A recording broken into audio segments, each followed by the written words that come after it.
Assalamualaikum warahmatullahi wabarakatuh. Baik, dan kami dari kelompok 2 ingin mempresentasikan hasil pop-up book yang kami kerjakan 4 minggu kebelakang. Sebelum ke isi pop-up book ini, seperti biasa kita kenalan terlebih dahulu. Perkenalkan, saya Aditya Anwar Sohada. Nama saya Habib Anias. Nama saya Kusuran, nama saya Fajar Saputra. Nama saya Jakian Najib. Nama saya Radan Sager. Baik, di dalam ini mari kita. Nah, di sini ada pengertian sel hewan dan tumbuhan yang dibacakan oleh Raja. Saya baca. Di sini ada sel hewan, yaitu sel hewan adalah nama umum untuk sel eukariotik yang menyusun jaringan hewan. Nah, kemudian ada sel tumbuhan. Sel tumbuhan unit struktural dan fungsi terkecil dalam organisme tumbuhan. Ini ada sel tumbuhan, sel tumbuhan. Nah, ini ada sel hewan. Kan kita baca. Lanjut. Lalu di sini ada tokoh-tokoh penemuan sel, ada 4 tokoh. Baca di.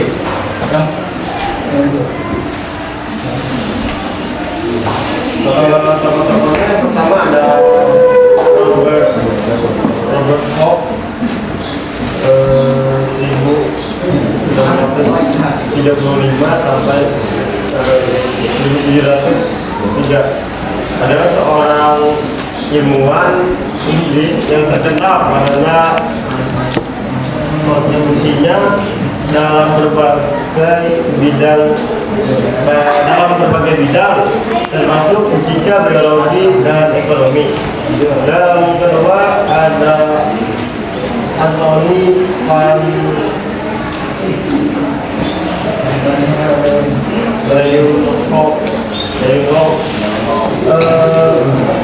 pada tahun 1632 sampai 1723. Beliau adalah seorang ilmuwan Belanda yang dikenal sebagai Ibu ambil satu kayaknya nggak pas. Bapak mikrobiologi. Selanjutnya ada siapa?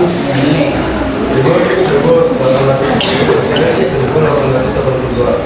Ada seorang ilmuwan yang terkenal sebagai salah satu author teori yang merupakan dasar biologis sel modern.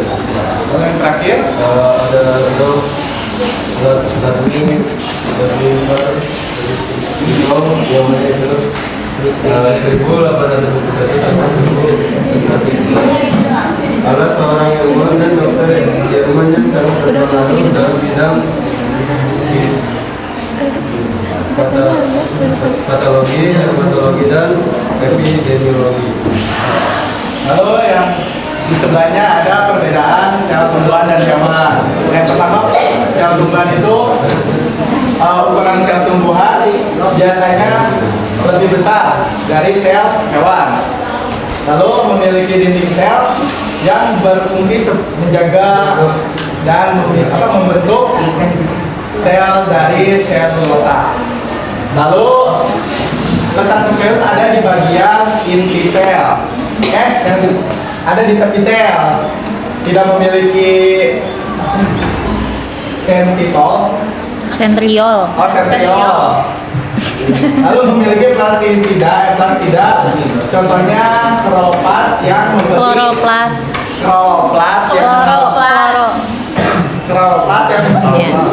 yang memberi warna pigmen hijau. Lanjut, sel hewan.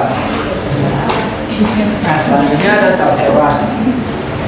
Nah, sel hewan juga perbedaannya ada 7. Yang pertama yaitu sel hewan berukuran lebih kecil dibandingkan sel tumbuhan. Yang kedua, sel tidak melindungi dinding sel.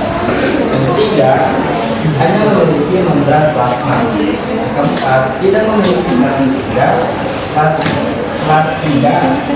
Terus memiliki mitokondria yang banyak.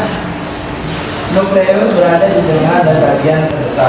Dan terakhir, vakuola berukuran lebih kecil dan banyak. Selanjutnya ada struktur sel tumbuhan dan struktur sel hewan yang diterapkan. Di sini ada struktur sel tumbuhan. Yang pertama ada dinding sel. Yang kedua ada membran plasma. Yang ketiga ada nucleosom. Yang keempat ada mitokondria. Yang kelima ada vakuola. Yang keenam ada nukleus. Yang ketujuh ada plastia. Yang kedelapan ada badan Golgi. Yang kesembilan ada retikulum. Endoplasma.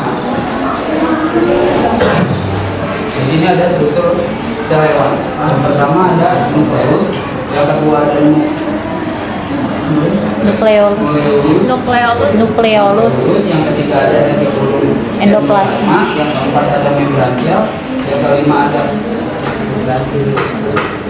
Centriole.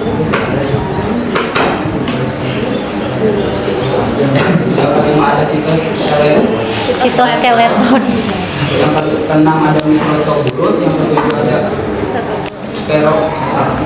Peroxisome. delapan ada ribosom, yang kesembilan ada lisosom, yang ke-10 ada mikrotubulus, yang ke-11 ada Emang gak tulisannya. yang ke-12 ada badan Golgi, yang ke-13 ada mitokondria.